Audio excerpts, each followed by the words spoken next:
নমস্কার, আমি ডক্টর সৌমেন দাস। আমি নেতাজি সুভাষচন্দ্র বোস ক্যান্সার হসপিটালের সার্জিক্যাল অঙ্কোলজি বিভাগের বিভাগীয় প্রধান। আজকে যে বিষয়টি নিয়ে আলোচনা করব সেটি হচ্ছে সেলফ ব্রেস্ট এক্সামিনেশন, অর্থাৎ নিজের ব্রেস্ট পরীক্ষা করা।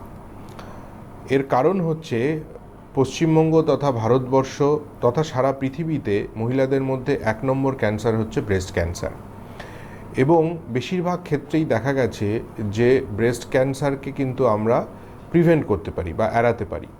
কিছু কিছু ক্ষেত্রে ব্রেস্ট ক্যান্সার আমাদের সমস্ত রকম প্রতিরোধ নেওয়ার পরেও কিন্তু হয়, এবং এই সব ক্ষেত্রে ব্রেস্ট ক্যান্সারকে প্রাথমিক পর্যায়ে যদি আমরা ধরে ফেলতে পারি তাহলে তা সম্পূর্ণ নিরাময় করা সম্ভব হয়।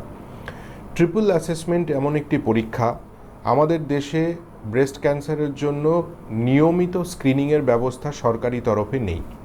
ম্যামোগ্রাফি একটি পরীক্ষা যার মাধ্যমে আমরা কিন্তু ব্রেস্ট ক্যান্সারকে প্রাথমিক পর্যায়ে ধরে ফেলতে পারি, কিন্তু ম্যামোগ্রাফি সব জায়গায় হয় না, এবং ম্যামোগ্রাফি প্রতি বছর ম্যামোগ্রাফি করানোটাও হয়তো খরচ সাপেক্ষ। সেই জন্য সেলফ ব্রেস্ট এক্সামিনেশন এমন একটি পদ্ধতি যার মাধ্যমে কিন্তু আমরা ব্রেস্ট ক্যান্সারকে প্রাথমিক পর্যায়ে ধরে ফেলতে পারি। এবং যদি এই সেলফ ব্রেস্ট এক্সামিনেশন একজন মহিলা নিয়মিত করেন তাহলে দেখা গেছে আজকে ভারতবর্ষে যদি 100 জনের ব্রেস্ট ক্যান্সার ধরা পড়ে, এই সেলফ ব্রেস্ট এক্সামিনেশনের মাধ্যমে আমরা কিন্তু স্টেজ 3 পেশেন্টদেরকে স্টেজ 1-এ ধরে ফেলতে পারবো। এবার আসি এই পরীক্ষাটি কিভাবে করা হয়। মনে রাখবেন, সেলফ ব্রেস্ট এক্সামিনেশন হচ্ছে এমন একটি পরীক্ষা যা আপনাকে নিজের স্তনের পরীক্ষা করতে হবে। সাধারণভাবে যাদের পিরিয়ডস হচ্ছে বা যাদের ঋতুস্রাব হচ্ছে তাদের 5ম দিনে, পিরিয়ডের 5th ডেতে আপনারা পরীক্ষা করুন। স্পেশালি বাথরুমে গিয়ে আয়নার সামনে দাঁড়িয়ে এই পরীক্ষাটি করুন। কিভাবে করবেন? যদি আপনার বাদিকের ব্রেস্টের পরীক্ষা করতে হয় তাহলে বাঁ পাশের হাত মাথার ওপর দিয়ে ডান হাত দিয়ে আপনি পরীক্ষা করুন। ঠিক সেই রকমই অপোজিট ব্রেস্টের পরীক্ষা করতে গেলে অপোজিট হ্যান্ড দিয়ে পরীক্ষা করুন। মনে রাখবেন, ব্রেস্ট কখনো আমরা থাম্ব আর বাকি আঙুলগুলোকে দিয়ে প্রেস করব না।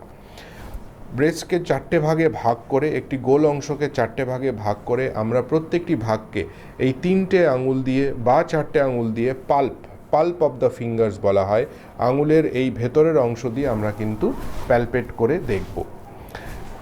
গোল করে সিকোয়েন্সিয়ালি অথবা ওপর থেকে নিচে পরপর আমরা ব্রেস্টকে এইভাবে পরীক্ষা করে দেখব। কখনোই ব্রেস্ট পরীক্ষা আমরা কিন্তু 2টো হাত দিয়ে এভাবে টিপে করব না, কারণ সবসময় মনে হবে তাহলে একটি লাম্প আছে। এই সিম্পল পরীক্ষার মাধ্যমে প্রথমে আপনি আয়নার সামনে দাঁড়িয়ে ব্রেস্ট দেখুন, দুপাশের ব্রেস্টকে আপনি কম্পেয়ার করে দেখুন যে হঠাৎ করে কোনো সাইজের পরিবর্তন হয়েছে কিনা, নিপলে কোনো চেঞ্জ আছে কিনা, কোনো লাম্প বা ফোলা দেখতে পাচ্ছেন কিনা, কোনো অংশ লাল হয়ে আছে কিনা, অথবা বগলে বা অ্যাক্সিলাতে কোনো ফোলা আছে কিনা। এইটা দেখার পর আপনি হাত ভাঁজ করে মাথার ওপর হাত দিয়ে ধীরে ধীরে পরীক্ষা করে দেখুন কোনো গোটা বা লাম্প মতো পাচ্ছেন কিনা। এবং মনে রাখবেন, এটাকে আমরা এখন বলি ব্রেস্ট অ্যাওয়ার হওয়া, শুধু সেলফ ব্রেস্ট এক্সামিনেশনই নয়। এবং এটাকে একদিন করে থেমে গেলে হবে না, নিয়মিত প্রতি মাসেই আপনি 5ম দিনে, আপনার পিরিয়ডসের 5ম দিনে এটাকে রিপিট করুন, এবং এই 5th ডেতে প্রত্যেক মাসেই আপনার ব্রেস্টে কোনো পরিবর্তন আসছে কিনা সেটাকে লক্ষ্য করুন। একটা সময় গিয়ে আপনি দেখতে পাবেন অল্প পরিবর্তন হলেও আপনি বুঝতে পারবেন আগের মাসের থেকে আজকের দিনে অনেকটা পরিবর্তন আপনি লক্ষ্য করছেন। এবং যখনই এই ধরনের কোনো পরিবর্তন, সেটা শুধু লাম্প নয়, সেটা লাল হওয়া হতে পারে, সেটা ফোলা হতে পারে, সেটা নিপলের কোনো চেঞ্জ হতে পারে, সেটা আকার আকৃতির পরিবর্তন হতে পারে, যদি কোনো রকম পরিবর্তন আগের মাস থেকে আপনি এই মাসে লক্ষ্য করেন তাহলে অবশ্যই কিন্তু আপনার একজন ব্রেস্ট সার্জন বা সার্জিক্যাল অঙ্কোলজিস্টের কাছে যাওয়া উচিত, এবং তিনি পরীক্ষা করে আপনার বলবেন যে এর থেকে কোনো ফার্দার ইনভেস্টিগেশনের প্রয়োজন আছে কি নেই। সুতরাং নিজের ব্রেস্ট নিজে পরীক্ষা করুন, লুক অ্যান্ড টাচ সেটা আপনাকে দেখতে হবে আয়নার সামনে দাঁড়িয়ে। নিজের জন্য মাসে 10 মিনিট টাইম ব্যয় করুন এবং ভবিষ্যতে ব্রেস্ট ক্যান্সার থেকে নিজেকে দূরে রাখুন। ধন্যবাদ।